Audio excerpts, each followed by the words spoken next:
കാരണം BJP സംസ്ഥാനത്ത് ലോക്സഭയിലേക്കാൾ മോശം പ്രകടനമാണ് ഉണ്ടാവുന്നത്. ഒരുപക്ഷെ ഈ തദ്ദേശ സ്ഥാപനങ്ങളിൽ അടിത്തട്ടിൽ BJP വളരെ വളർച്ച നേടി എന്ന് നേതൃത്വം അവകാശപ്പെട്ടിരുന്നു. ഒരുപക്ഷെ തിരുവനന്തപുരം കോർപ്പറേഷനിലെ വിജയം അതില്ലായിരുന്നെങ്കിൽ വലിയ രീതിയിൽ പരാജയം ചർച്ച ചെയ്യേണ്ട അവസ്ഥയിലേക്ക് BJP പോയതിന്. തിരുവനന്തപുരം ഒരു ആശ്വാസമാണ്. പക്ഷേ സംസ്ഥാനത്തിൻ്റെ പൊതുചിത്രം നോക്കുമ്പോൾ വോട്ട് ശതമാനത്തിൽ വലിയ കുറവ് വന്നിട്ടുണ്ട് BJPക്ക്. അപ്പോൾ ഈ കണക്കുകൾ BJPക്ക് വിശദീകരിക്കേണ്ടി വരും എന്ത് സംഭവിച്ചു എന്ന കാര്യം, അല്ലേ? തീർച്ചയായിട്ടും BJP നിരന്തരം വളർന്നുകൊണ്ടിരിക്കുന്ന പാർട്ടിയാണെന്ന കാര്യത്തിൽ സംശയമൊന്നുമില്ല. BJP വളരെ കൃത്യമായി അവരുടെ വോട്ട് വിഹിതം വർദ്ധിപ്പിക്കാറുണ്ട്, സീറ്റുകൾ വർദ്ധിപ്പിക്കുന്നു. അത് തദ്ദേശ തെരഞ്ഞെടുപ്പിലായാലും നിയമസഭാ തെരഞ്ഞെടുപ്പിൽ അക്കൗണ്ട് തുറക്കാൻ കഴിഞ്ഞു. ലോക്സഭയിൽ അവർക്ക് കേരളത്തിന് പ്രതിനിധിയുണ്ട്. പക്ഷേ എല്ലാ സീറ്റുകളിലേക്കും മത്സരിക്കാൻ തക്ക വിധമുള്ള എന്താണ് CPM-ൻ്റെയും കോൺഗ്രസിൻ്റെയും ഒക്കെ ഒരു പ്രത്യേകത, ഏതാണ്ട് 90% തദ്ദേശ സ്ഥാപനങ്ങളിൽ മത്സരിക്കാൻ അവർ സജ്ജരാണ്. ഈ കണ്ണൂരിലെ ചില പ്രദേശങ്ങൾ ഒഴിച്ചു നിർത്തിയാൽ കോൺഗ്രസിനും ചില പ്രദേശങ്ങൾ ഒഴിച്ചു നിർത്തിയാൽ CPM-നും ഒക്കെ സ്ഥാനാർത്ഥിയില്ലാത്ത സ്ഥലങ്ങളുണ്ടെങ്കിൽ പോലും അതിനുമപ്പുറത്തേക്ക് ഒരു 90% മുകളിൽ തദ്ദേശ സ്ഥാപനങ്ങളിൽ വാർഡുകളിൽ മത്സരിക്കാൻ തക്ക സ്വാധീനമുള്ള പാർട്ടികളാണ് CPM-ഉം കോൺഗ്രസും എന്ന കാര്യത്തിൽ സംശയമില്ല. അത് അവർക്ക് അതുതന്നെയാണ് എന്തുകൊണ്ട് ഇവിടെ കോൺഗ്രസും CPM ശക്തമായി നിൽക്കുന്ന ചോദ്യത്തിന് അവർ അത്തരത്തിൽ സ്വാധീനമുള്ള പാർട്ടികൾ തന്നെയാണ്. ആ സ്വാധീനത്തിലേക്ക് എത്തിപ്പെടാനുള്ള ശ്രമമാണ് BJP നടത്തുന്നത്. രണ്ട് വഴികളാണ് അവർക്ക് ഈ കേരള ഭരണം പിടിക്കുമെന്നൊക്കെ പറഞ്ഞു വരുമ്പോൾ അവർക്ക് ഉള്ളത്. ഒന്ന്, അവർ സ്വയം ശക്തിപ്പെടണം. CPM-നും അല്ലെങ്കിൽ കോൺഗ്രസിനും ഒക്കെ ഒപ്പം ശക്തിയുള്ളൊരു പാർട്ടിയായി അവർ സ്വയം മാറണം. അല്ലെങ്കിൽ അവർക്ക് അതിനുള്ള മുന്നണി ബന്ധങ്ങൾ ഉണ്ടാകണം. ഈ രണ്ട് കാര്യങ്ങളും BJP-യുടെ കാര്യത്തിൽ ഉണ്ടാകുന്നില്ല എന്നുള്ളതാണ് അവരുടെ വളർച്ച പിന്നോട്ടടിക്കുകയോ അല്ലെങ്കിൽ വളർച്ച ഒരു പരിധിക്ക് അപ്പുറത്തേക്ക് കടക്കാതിരിക്കുന്നതിനോ കാരണം. CPM-ന് സ്വാഭാവികമായും ശക്തമായൊരു മുന്നണി സംവിധാനമുണ്ട്. CPM-നോളം പോകുന്ന പാർട്ടികൾ മുന്നണിയില്ല എങ്കിൽ പോലും അവർക്ക് പേരുണ്ടെങ്കിലും ചില പോക്കറ്റുകളിലെങ്കിലും ശക്തമായ പാർട്ടികൾ തന്നെയാണ് CPI-യും അവർക്കൊപ്പമുള്ള മറ്റ് ഘടകകക്ഷികളുമൊക്കെ. കേരള കോൺഗ്രസ് വന്നതോടുകൂടി മധ്യ തിരുവിതാംകൂർ ഒരു വലിയൊരു മേഖല അവർ കുറച്ചുകൂടി ശക്തി ഉണ്ടാകുകയും ചെയ്തു. ഇപ്പോൾ ചെറിയ തിരിച്ചടിയൊക്കെ ഈ സീറ്റ് കണക്കുകളിൽ ഉണ്ടെങ്കിൽ പോലും കോൺഗ്രസിനാകട്ടെ കോൺഗ്രസ് സംസ്ഥാനം മുഴുവൻ ഏതാണ്ട് എല്ലായിടത്തും കണ്ണൂർ ജില്ലാ പ്രദേശങ്ങൾ മാറ്റി നിർത്തിയാൽ ഉള്ള പാർട്ടി തന്നെയാണ്. എല്ലായിടത്തും അവർക്ക് സംഘടനാ സംവിധാനമുള്ള പാർട്ടിയാണ്. മലബാറിലേക്ക് പോകുമ്പോൾ മുസ്ലിം ലീഗിന് വലിയൊരു ആധിപത്യമുണ്ട്. മധ്യ തിരുവിതാംകൂറിൽ ജോസ് കെ മാണി ഉൾപ്പെടുന്ന കേരള കോൺഗ്രസ് പോയെങ്കിൽ പോലും കേരള കോൺഗ്രസ് ഉണ്ട്. ജോസഫ് വിഭാഗത്തിൻ്റെ വലിയ ശക്തി അവർക്കുണ്ട്. കൊല്ലത്തേക്ക് വന്നാൽ അവർക്ക് RSPയുടെ ചില പോക്കറ്റുകളിലെങ്കിലും RSPയുടെ ഒരു ശക്തിയുണ്ട്.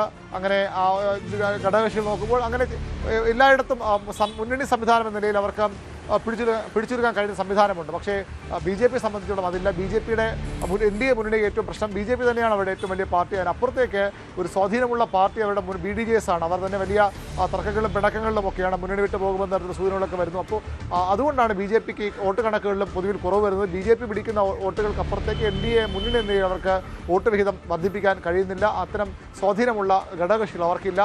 കേരളത്തിൽ നമുക്കറിയാം, കേരളത്തിൽ പ്രത്യേക സാഹചര്യം ഒരു ഒറ്റ പാർട്ടിക്കൊന്നും ഭരിക്കാൻ പറ്റുന്ന രാഷ്ട്രീയ സാഹചര്യത്തിലേക്ക് കേരളം മാറിയിട്ടില്ല. എപ്പോഴും മുന്നണി സംവിധാനം തന്നെയാണ് കേരളത്തിലെ രാഷ്ട്രീയത്തിൻ്റെ കാമ്പും കരുത്തുമൊക്കെ. അതുകൊണ്ട് തന്നെയാണ് CPM-നും കോൺഗ്രസിനും LDF UDF മുന്നണികളായി ഇവിടെ നിന്ന് പോകാൻ കഴിയുന്നതും മാറി മാറി അവർക്ക് ഭരണത്തിലേക്ക് എത്താൻ ഉള്ള സാഹചര്യമൊക്കെ ഉണ്ടാകുന്നത്. BJP-ക്ക് അവിടേക്ക് എത്താൻ കഴിയാത്തതിന് കാരണവും ഇപ്പോൾ നമ്മൾ സൂചിപ്പിച്ച പോലെ ലോക്സഭാ തെരഞ്ഞെടുപ്പിന് ഒപ്പം ഈ ഒരു വോട്ട് ശതമാനം വർദ്ധിപ്പിക്കാൻ കഴിയാതെ പോകുന്നതിന് കാരണം ഇത് തന്നെയാണ്. എല്ലായിടത്തുമുള്ള പാർട്ടിയല്ല BJP. അത് BJP നേതാക്കൾ എത്ര ദേശീയ പാർട്ടിയാണെന്ന് പറഞ്ഞാലും സംസ്ഥാനത്ത് അവർ വളരുന്നു എന്ന് പറയുമ്പോഴും എല്ലായിടത്തും സാന്നിധ്യമുള്ള പാർട്ടിയായി BJP ഇനിയും മാറിയിട്ടില്ല എന്നതാണ് അതിൻ്റെ വസ്തുത. അതുകൊണ്ടാണ് ഈ വോട്ട് കണക്കുകളിൽ അവർ പിന്നോട്ട് പോകുന്നത്. എന്നാൽ ലോക്സഭാ തെരഞ്ഞെടുപ്പിൽ സ്വാഭാവികമായും എല്ലാ സീറ്റുകളിലേക്കും അവർ മത്സരിക്കുന്നുണ്ട്.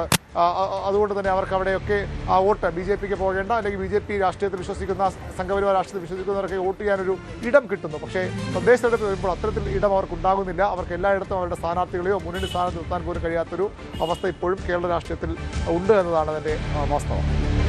യെസ്, അതരൻ സൂചിപ്പിച്ചതാണ് സാഹചര്യം. എന്തായാലും സംസ്ഥാനത്ത് ഒരു മുന്നണി സംവിധാനത്തിലേക്ക് BJP-ക്ക് വളരാൻ കഴിഞ്ഞിട്ടില്ല. BJP സമാഹരിക്കുന്ന വോട്ടുകളിൽ മാത്രമാണ് അവർക്ക് ശ്രദ്ധയുള്ളത്. അതിനപ്പുറത്തേക്ക് BDJS അടക്കമുള്ള അവരുടെ ഘടകകക്ഷികൾക്ക് മുന്നേറാൻ കഴിഞ്ഞിട്ടില്ല എന്ന സാഹചര്യം. എന്തായാലും വളരെ നന്ദിയായിരുന്നു.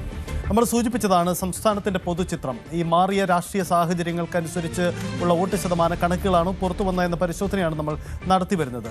ഇവിടെ നമുക്ക് പ്രധാനമായും ഇനി പരിശോധിക്കേണ്ട ഒരു സാഹചര്യം സംസ്ഥാനത്തെ മുസ്ലിം മേഖലകളിലെ പാർട്ടികൾ സമാഹരിച്ച വോട്ടുകളാണ്. ചെറുതും വലുതുമായ പാർട്ടിയുണ്ട്.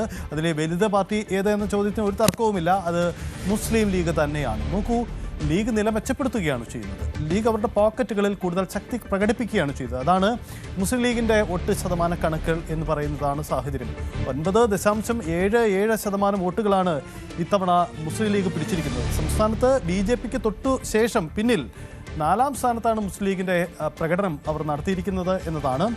മലബാറിലെ പോക്കറ്റുകൾ, വടക്കൻ കേരളത്തിൻ്റെ പോക്കറ്റുകളാണ് മുസ്ലിം ലീഗിൻ്റെ ഏറ്റവും വലിയ വോട്ട് ബാങ്കുകൾ. ആ മേഖലകളിൽ തന്നെയാണ് ലീഗ് ഇത്തരത്തിലൊരു പ്രകടനം നടത്തിയിരിക്കുന്നത്. ഒപ്പം നമുക്ക് പരിശോധിക്കേണ്ടത് മറ്റ് ചെറു പാർട്ടികൾ, ഈ കക്ഷിയിലെ ചെറു പാർട്ടികൾ എങ്ങനെ പ്രകടനം നടത്തി എന്ന കാര്യം കൂടിയാണ്. നോക്കൂ, നമുക്ക് വിശദമായി തന്നെ നോക്കാം എങ്ങനെയാണ് ഈ തെരഞ്ഞെടുപ്പിൽ മുസ്ലിം പാർട്ടികൾക്ക് പൊതുവിൽ കിട്ടിയ വോട്ട് ശതമാന കണക്ക് എന്ന് നോക്കാം. മുസ്ലിം ലീഗ് ഈ തെരഞ്ഞെടുപ്പിൽ സമാഹരിച്ചിരിക്കുന്നത് 53,69,745 വോട്ടുകളാണ്. അതായത് 9.77%. SDPI നോക്കൂ, SDPI വലിയ അവകാശവാദം അവർക്കുണ്ടായിരുന്നു. അവരുടെ പോക്കറ്റുകളിൽ വലിയ നേട്ടം ഉണ്ടാക്കുമെന്ന്.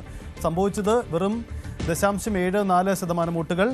INL 0.20% വോട്ടുകൾ. PDP 0.4% വോട്ടുകൾ. വെൽഫെയർ പാർട്ടി 0.12% വോട്ടുകൾ. ഇതിൽ INL-ഉം PDP-യും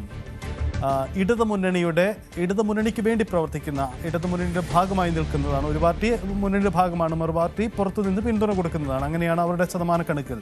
എന്നാൽ SDPI-യും വെൽഫെയർ പാർട്ടിയുടെയും വോട്ട് ശതമാന കണക്കുകൾ ഇതാ നമ്മൾ ഈ കാണുന്നത് പോലെയാണ്. സംസ്ഥാനത്ത് SDPI രണ്ട് മുന്നണികളുടെയും ഭാഗമല്ല, സ്വതന്ത്രരായി നിന്നുകൊണ്ടാണ് പിന്തുണയ്ക്കുന്നത്. പക്ഷേ പ്രാദേശിക സാഹചര്യങ്ങൾ കണക്കിലെടുത്ത് പലയിടത്തും പിന്തുണ നൽകുകയും പിൻവലിക്കപ്പെടുകയും അത്തരം ചില നീക്കുപോക്കുകൾ പലയിടത്തും ഉണ്ടാക്കിയിരുന്നു എന്നാണ് അവരുടെ അവകാശവാദം. അതേസമയം വെൽഫെയർ പാർട്ടി ഇത്തവണ UDF-ന് പിന്തുണ പ്രഖ്യാപിച്ചതാണ്. ഒരു പരസ്യ നീക്കം അല്ലെങ്കിൽ കൂടി അവർ പിന്തുണ പ്രഖ്യാപിച്ചതാണ്. എന്താണ് ഈ സാഹചര്യത്തിൽ സംഭവിച്ചതെന്ന് കൂടി ഈ കണക്കുകൾ പ്രസക്തമാക്കുന്നുണ്ട്. എന്തായാലും സംസ്ഥാനത്ത് മുസ്ലിം മേഖലയിലെ പാർട്ടികൾക്ക് കിട്ടിയ വോട്ട് ശതമാന കണക്കുകളാണ് നമ്മൾ കാണുന്നത്.